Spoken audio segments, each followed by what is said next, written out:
ሰላም ወደ አድማጮቻችን ይህ ያያ ስፖርት ነው። ወደ አድማጮቻችን በዛሬው ፕሮግራማችን አርሰናል እንግዲህ በተከታታይ ድሎች ላይ ይገኛልና ባለፉት ጨዋታዎች በተለይ የክሪስታል ፓላሱን ጨዋታ በኋላ የተነሱ የቁጥራዊ መረጃዎችን እንዲሁም ደግሞ በዛ ጨዋታ ላይ የተነሱ 5 ነጥቦችን በተለይ ደግሞ በዚህ ፕሮግራማችን ሁሌ የምናቀርበው ስለ አርሰናል ወቅታዊ ብቃቱን ተከትሎ 5 ነገሮችን የምናቀርብ ይሆናል። ወሳኝ የሆኑ ቁጥራዊ መረጃዎች እየወጡ ይገኛሉ። አስገራሚ ሆኗል። የአርሰናል የተከላካይ መስመር በእንግሊዝ ፕሪሚየር ሊግ ሪከርዶችን እያሻሻለ ይገኛል። የአርሰናል የወቅታዊ ፐርፎርማንሱ ደግሞ ይህንን ዋንጫ መድፈኞቹ ዘንድሮ ጠንክረው የመጡና ዘንድሮ ከዚህ ዋንጫን ለማንሳት ያላቸው ብቃት ያላቸው ሁኔታ ተቃራኒ ቡድኖች በጊዜ የመድከም ሁኔታ ደግሞ ሁለተኛው ውጤቱ ናቸው። አርሰናል ዘንድሮ የቆረጠ ይመስላል። ወዳጆቻችን እናንተስ እንዴት ታዩታላችሁ? እውነት አርሰናል ዘንድሮ ዋንጫ ያነሳል? የእናንተን አስተያየትና ኮሜንት የሚጠብቅ ነው የሚሆነው። ታዲያ በአንድ መረጃ ልጀምር። አምና አርሰናል ካደረጋቸው 4ቱን ጨዋታዎች እና የዘንድሮን ውጤት እንይ። አምና በኒውካስትል ሴንት ጄምስ ፓርክ ላይ 1-0 ተሸንፎ ነበር። ዘንድሮ ሴንት ጄምስ ፓርክ ሂዶ 2-1 ማሸነፍ ችሏል። አምና በዌስትሃም በሜዳው 1-0 ተሸንፎ ነበር። ዘንድሮ በሜዳው 2-0 ማሸነፍ ችሏል። አምና በፉልሃም ክራቨን ኮቴጅ ላይ አንድ አቻ ወጥቶ ነበር። ያንን ተከትሎ በዘንድሮ ውድድር ዓመት ግን 1-0 ማሸነፍ ችሏል። ታዲያ አርሰናል በሚገርም ሁኔታ በፓላስ ደግሞ አምና 2-0 መምራት 2 አቻ ሆነው ፓላስ አቻ ሆኖ ነጥብ መጣሉ የሚታወስ ነው። ታዲያ ዘንድሮ ደግሞ በሚገርም ሁኔታ አሁንም 1-0 ማሸነፍ ችሏል። ታዲያ አምና 12 ነጥብ መውሰድ ከሚጠበቅበት ማሳካት የቻለው 2 ነጥብ ነበር። ዘንድሮ ግን 12ቱን ነጥቦች መሰብሰብ ችሏል። ይህ ማለት ያምነው አርሰናልና የዘንድሮ አርሰናል አንጻር የ10 ነጥብ ልዩነቶች እስካሁን ባለው ብቃቱ እንኳን ማሻሻል ችሏል። ታዲያ ይህ ብቃት ይህ ፐርፎርማንስ አርሰናልን ዋንጫ ያስነሳዋል። አርሰናል ይህ ስብስብ በተለይ አንድሬ በርታ የተጫዋቾች ዝውውር ላይ የሰሩት ስራ በጊዜ ውጤታማ ሆኖ እየታየ ይገኛልና እያያችሁት ነው። የእናንተን አስተያየትና ኮሜንት የምጠብቅ ነው የሚሆነው።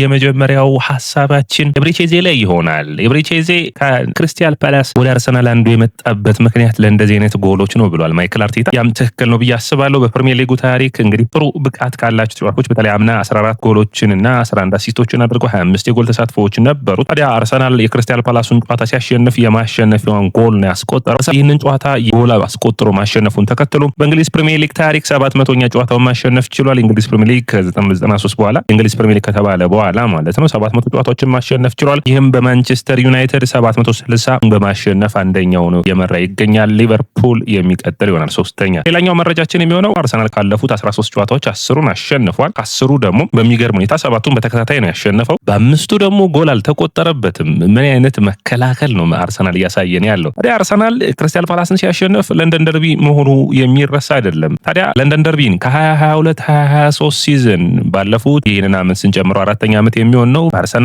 ለዋንጫ መፎካከር ከጀመረ አንስቶ ለንደን ደርቢዎችን ማሸነፍ በጣም የሚቀለው ቡድን ሆኗል። 38 ጨዋታዎችን የለንደን ደርቢ ያደረገው 26ቱን አሸንፎ 3ቱን ተሸንፎ 11ዱን አቻ ወጥቶ 53 ደግሞ የጎል ልዩነትን ይዞ 87 ነጥቦችን ለንደን ላይ መውሰድ ችሏል። ይህ ስብስብ አስገራሚ ወቅታዊ ብቃት ላይ ይገኛል። ሁለተኛው ቼልሲ ነው፣ ሶስተኛው ቶተንሃም እያለ ይቀጥላል። አርሰናል እንግዲህ ፓላሱ ጨዋታ ላይ የመጀመሪያውን ሹት ለማድረግ 30 ደቂቃዎችን ፈጅቶበታል። ፓላስ ምን አይነት ተከላካዮች እንዳሉት የምታውቁት ነው። ሪቻርድ ላክሮስ እና ማርክ ጉይ ጥምረት የሚቼልስ እና እንዲሁም ደግሞ የሙኖዝ መስመሮቹን መሸፈን ከዳማርተንና የካማዳ የአማካይ መስመሩ ላይ የነበራቸው ጥምረት ፓላስን ድሎችን እንዳትፈጥር ነው የሚያደርግ። በጣም ጠንካራ የሆነ የኦሊቨር ግላስነር ስብስብ ጥሩ የሆነ ውጤታማ ቡድን ሰርተዋል። ማንቸስተር ሲቲን በኤፍኤ ካፕ ፍጻሜ ማሸነፋቸውን አትርሱ። ሊቨርፑልን በኮሚኒቲ ሺልዱ ማሸነፉም የሚረሳ አይደለም። ታዲያ ይህ አስደናቂ ስብስብ አርሰናል ላይ ግን ድሎችን መፍጠር አልቻለም። በመከላከሉ ግን ጥሩ ሰርተው ነበር። ኦሊቨር ግላስነር እንደተናገሩ ከጨዋታው በኋላ እንግዲህ ቀል ያለ ፋውልን አስመዘገቡ። ያ ፋውል ነው እንግዲህ ጎል ሆኖ እንግዲህ ድሎችን እንዲመራ ያደረጋቸው። ኮርና ሆነ አርሰናሎች ሙሉ በሙሉ ከቆመ ኳስ የሚቻሉ ደግሞ አይደሉምና ድሎችን መፍጠር ችለዋል። ነገር ግን እስኪ ቁጥራዊ መረጃዎችን ስናየው በኤክስፔክትድ ጎል አንጻር አርሰናል 1.15 ነው የፈጠረው። ክሪስታል ፓላስ 0.48 ነው። ይህ ማለት አርሰናል በኤክስጂ ካየነው አርሰናል ድሉ ይገባዋል አይነት ነው የሚለው። ሌላኛው እንግዲህ አርሰናል አሁንም ቢሆን ከቆመ ኳስ 11 ጎሎችን አስቆጥሯል። ቼልሲ 9 ጎሎችን ነው ማስቆጠር የቻለው። ታዲያ ይህ ጨዋታ ላይ እንግዲህ ኤብሪቼዜን በምናይበት ጊዜ 8.2 ሬቲንግ የተሰጠው በሶፋ ስኮር መሰረት ነው። 29 ኳሶችን ከ29ኞቹ 22ቱ የተሳኩ ነበሩ። የሚገርም ሁኔታ 67% ጥረቶቹ የተሳኩ ነበሩ ማለት ይቻላል። 39 ኳሶችን መንካት ግን ችሏል። በጨዋታው ላይ 35 ደቂቃዎችን አርሰናል ምንም አይነት ጫና ውስጥ በነበረበት ጊዜ 10 ጊዜ ብቻ ነበር መንካት የቻለው። ታዲያ አሁንም ቢሆን አርሰናል ኤዜን ማዋሃድና የፓላሱን ኤዜ ገና እያገኙ ያለ ነው። አርሰናል ፔሶች የሉም። በአርሰናል ቡድኖች ሎ ብሎክ ሆኖ ነው የሚገጥሙት። ስለዚህ በጣም አስቸጋሪ ነው ለአርሰናል። ስለዚህ እዚህ ላይ ኦዴጋርድን የሚይዘውን ቦታ ከመስጠት ይልቅ ከማይክል አርቴታ አንዱ የምጠብቀው ኤብሬቺዜን ወደ ግራ መስመር ላይ አድልቶ እንዲጫወት ማድረግ ኤዜ ውጤታማ እንዲሆን የሚያግዘው ይሆናል ብዬ አስባለሁ። ወደ ቀኝ መስመር ላይ የሚያደላ ከሆነ ኑዋነሪ በዛ ቦታ ላይ የተሻለ ይሆናል ኦዴጋርድን ቦታ ለመሸፈን። አርሰናል ሳጥን ውስጥ እንግዲህ ጠንካራ ቡድኖች ውስጥ አንዱ ነው። የቆሙ ኳሶችን በመጠቀም የቆሙ ኳሶችን በማጥቃት ያም ውጤታማ ያደርገዋል። ታዲያ አርሰናል ቡካዮ ሳካና ኤብሬቺዜን ወደ ቀኝ አድልተው እንዲጫወቱ በተለይ ሳካ ቲምበርና ዮኬሬስን ወደዛ በማስጠጋት ማይክል አርቴታ ኤዜን በሚወደው ወደ ግራ መስመር ላይ አድልቶ እንዲጫወት ማድረግ እዛ ስፔሱ ላይ ሹት ማድረግ ስለሚችል ድሎችም እንዲፈጠሩ የሚያግዝ ይሆናል ብዬ አስባለሁ። የመጀመሪያው እንግዲህ መረጃችን ማለትም ኤብሬቺዜን የሚመለከት ነው። ሁለተኛው የአርሰናል የቆመ ኳስ ጥንካሬን እንየው እስኪ ጠለቅ ብለን። እንግዲህ አርሰናል በጨዋታው ላይ የፈጠረው 1.15 ድሎች ውስጥ እንግዲህ አርሰናል ከፓላስ አንጻር እንግዲህ ስታዩት አርሰናል 4 ፓላስ 3 ኮርናዎች ነው ወይ ማዕዘን ምቶችን ያገኙት። ነገር ግን አርሰናል አሁንም ቢሆን በቆመ ኳስ በፕሪሚየር ሊጉ እንግዲህ ጠንካራው ቡድን ነው። በአጠቃላይ ከማዕዘኖች ብቻ ካየነው 9 በማስቆጠር አንደኛ ነው። 2 ፔናልቲዎችን በማስቆጠር አንደኛ ነው። አሁን ችግሩ ብዙዎቹ እንደ ምክንያት የሚያቀርቡት ከነጻ ጨዋታ ወይም ከኦፕን ፕሌይ አርሰናል ጎል እያስቆጠረ አይደለም። በዛ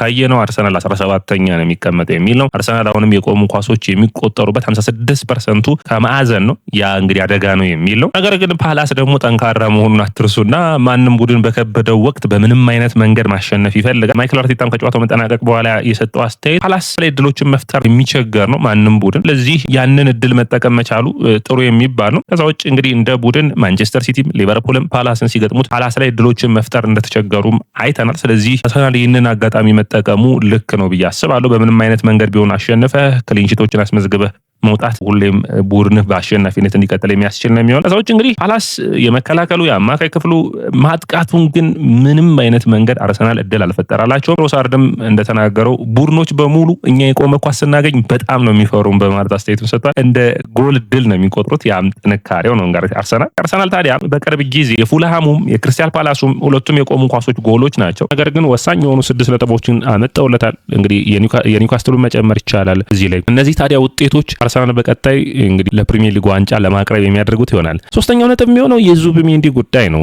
ዙቢሜንዲ በጣም በኔ እይታ አርሰናል ከግራኒት ዣካ በኋላ የግራኒት ዣካ ተተኪ ሆኖ ያገኘው ተጫዋች ይህ ነው። እንዴት ነው ከግራኒት ዣካ ጋር ያወዳደርከው ካላችሁኝ፣ ግራኒት ዣካ በአርሰናል ቤት ከቶማስ ፓርቴ ጋር ተጣምሮ የተለየ ብቃቱን የሚያሳየው በምን መንገድ ነበር ብላችሁ ወደኋላ ተመልሳችሁ የምታዩ ከሆነ በጣም ፈጣን የሆነ መልሶ ማጥቃቶችን ማስጀመር የሚችል ነው። ዙቢሜንዲ አንድ ኳስ ሲሳሳት አይተነዋል። ነገር ግን እየተሳሳተም ቢሆን መቀጠል ይጠበቅበታል። ቶሎ አርሰናል እንዲያጠቃ እንደዚህ አይነት ተጫዋች አርሰናል ያስፈልገዋል። ኳሱን ወደ ጎን ሳይሆን ወደፊት ቶሎ ፕሮግረስ ማድረግ የሚችል ተጫዋች ያስፈልገዋል። ይህም ተጫዋች ታዲያ ዛሬ ባለፉት ጨዋታዎችም ይህንን እያደረገ ይገኛል። 6.9 ነው እንግዲህ በሶፋ ስኮር ሬት የተደረገለት። አንድ ቁልፍ ኳስ አቃብለዋል። ከ63 ኳሶች የተሳኩ ነበሩ። ከ74ቱ በጣም በሚገርም ሁኔታ ደግሞ እኔ በጣም የሚገርመኝ የመከላከል አቅሙም በጣም እንደ ዝቅተኛ እየታየ ነው። ነገር ግን በጣም የሚገርሙ ኮርናዎችን ከተከላካይ መስመሮቹ ጋር የሚፈጥሩትን ስፔሶች በሚገባ ይሸፍናል። ታክቲኩን የሚረዳበት አቅም በጣም የሚገርም ነው። አሁን ደግሞ ማይክል አርቴታን ወርሶት ቡድን ውስጥ የሚጫወት ይመስለኛል። አርቴታ በየቀኑ ዙቢሜንዲ ጋር የሚሰራ ይመስላል። ያ ማለትን ማለት ስፔሶችን የሚሸፍንበት መንገድ የቡድኑን ቅርጹን እንዳያጣ ሁሉም በቦታዎቹ ላይ አይጠፋም። ያም ውጤታማ አድርጎታል ብዬ አስባለሁ። አርሰናል ከኦፕን ፕሌይ የሚያስቆጥር ከሆነ ከመልሶ ማጥቃት የሚያስቆጥር ከሆነ የዙቢሜንዲ የመጀመሪያ ፓሶች በጣም አስገራሚ ናቸው። አርሰናል እንደዚህ አይነት ፓሰር አልነበረውም። ፓሱን በሚገባ ማድረግ የሚችል የሚያቃብልበት መንገድ፣ ስፔሶችን የሚያሸንፍበት መንገድ እንዲሁም ደግሞ ፕረስ ብታደረገው ፕረስ ተደርጎ ኳሱን አለመቀማቱ አርሰናልን ውጤታማ አድርጎታልና አንዱ የዚህ ልጅ ሚና ነው ብዬ አስባለሁና ዙቢሜንዲ የአርሰናል ምርጡ ፊርማ ነው ማለት የሚቻል ነው የሚሆነው። ሌላኛው እንግዲህ አርሰናል ይህ የመከላከል ቅርጽ ወይም የመከላከል ብቃት እንግዲህ እንደ አራተኛው ነጥብ የሚነሳው አርሰናል ለዋንጫ ያበቃዋል ብላችሁ ስታዩ እንግዲህ 13 ጨዋታ አድርጎ 10 ክሊንሺት አስመዝግቧል። ይህ በእንግሊዝ ፕሪሚየር ሊግ ታሪክ በፍጥነት በሁለት ዲጂት ክሊንሺት ውስጥ የገባው የመጀመሪያው ቡድን ነው። አርሰናል 3 ጎል ብቻ ነው የተቆጠረበት። ባለፉት 5 ጨዋታዎች ምንም ጎል አልተቆጠረበትም። ይሄ ራሱ አይገርምም? ወደ ደማቻችን ኦሎምፒያኮስን 2-0፣ አትሌቲኮ ማድሪድን 4-0፣ ዌስትሃምን 2-0፣ ፓላስን 1-0፣ ፉላምን 1-0 በእነዚህ 5 ጨዋታዎች ጎል አልተቆጠረበት። በሚገርም ሁኔታ ደግሞ እንግዲህ ባለፉት 3 ጨዋታዎች አንድ ነው ኦን ታርጌት የተሞከረበት። አንድ ኦን ታርጌቱም እንግዲህ ኦን ታርጌት ለማለት ራሱ ያው የሚያሰሉት ስለሆነ ነው እንጂ የምታሰሱ ከሆነ የኤዲ ነኪታ 78ኛው ደቂቃ ላይ ኳሱ ተሻማና ነኪታ አልነካውም። በቃ ዴቪድ ራያ ነው ወጥቶ ግብ ጠባቂ ያዘው ነው። ያ ግን እንደ ኦን ታርጌት ውጤት ተቆጥሮ ነው እንግዲህ እና አርሰናል በአጠቃላይ እንግዲህ ከሊቨርፑል ጋር በምታዩበት ጊዜ በተከላካይ መስመሩ ሊቨርፑል 21 ጎል ነው የተቆጠረበት፣ አርሰናል 3 ነው የተቆጠረበት። ወደረምች የ18 ጎል ያክል ልዩነት አለ በሁለቱ ቡድኖች መካከል። ይህ ምን ያክል የሁለቱ ቡድኖች ልዩነቱን የሚያሳይ ነው የተከላካይ መስመራቸው። ሊቨርፑል የማጥቃት አቅሙ ግን ጠንካራ ነው ከአርሰናል አንጻር። ስለዚህ አርሰናል ያን የማጥቃት ፍሉዲቲ መምጣት ይጠበቅበታል። ታዲያ አርሰናል የዚህ ሁሉ ጥንካሬዎቹ ምንጩ ማን ነው ብላችሁ ካያችሁ ገብርኤል ማጋሌስ ነው። እንግዲህ ገብርኤል ማጋሌስን አለማድነቅ አሁን የማይቻል ጊዜ ነው። ምክንያቱም ይህ ተከላካይ ምርጡ ተከላካይ ነው። አንድ ሰው አርሰናል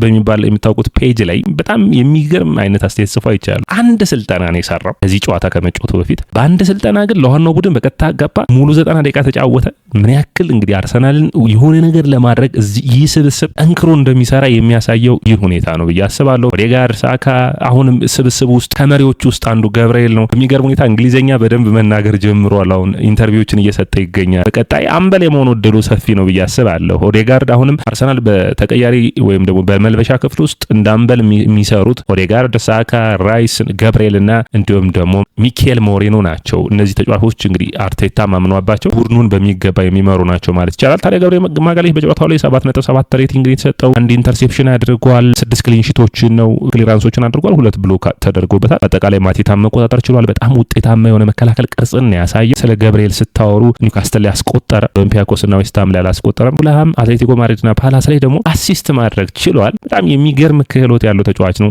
እዚህ ስብስብ ውስጥ በመኖሩ ብቻ አርሰናልን ውጤታማ የሚያደርገው ነው። ሌላኛው ነጥብ ሆኖ መነሳት የሚጠበቅበት የቪክቶር ዮኬሬስና የእድሎቹ ጉዳይ ነው። እንግዲህ ቪክቶር ዮኬሬስን ስናነሳ አሁንም አርሰናሎች እድሎችን እየፈጠሩለት አይደለም። 5 ተከታታይ የእንግሊዝ ፕሪሚየር ሊግ ጨዋታዎች ላይ ጎል አላስቆጠረም። ይህ ትንሽ ለአርሰናል የሚያሰጋ ነው የሚሆነው። ነገር ግን ጨዋታዎች ላይ የሚያደርጋቸው ንክኪዎቹ፣ ሩጫዎቹ ጥሩ ቢሆኑ እድሎችን ለመፍጠር ቢሞክሩም ነገር ግን የመጨረሻ የሚሉትን ውጤታማ የሚያደርጋቸውን አጋጣሚዎች እየፈጠሩ አይደሉም። ነገር ግን ባለፉት ጨዋታዎች ደግሞ አርሰናል በጣም ተጠቅሞበታል። ይህንን ተጫዋች ራያና ማጋሌስ 810 ደቂቃ ነው የተጫወቱት፣ ዙቢሜንዲ 772፣ ዮኬሬስ 758። ስለዚህ አርሰናል ይህንን ተጫዋች እረፍት ሊሰጠው ይፈልጋል። በተለይ አንዱ እንግዲህ ከፊታቸው ብራይተን በሚገጥሙበት ጨዋታ ላይ እረፍት ይወስዳል ብዬ አስባለሁ። ቀጣይ ያሉባቸው ጨዋታዎች ደግሞ ዝግጅቶችን የሚያደርጉ ይሆናል። ሰላም ወዳጆቻችን፣ ይህ ያያ ስፖርት ነው። ያያ ስፖርትን ላይክ፣ ሼር፣ ኮሜንት፣ ሰብስክራይብ ማድረጋችሁን አትርሱ።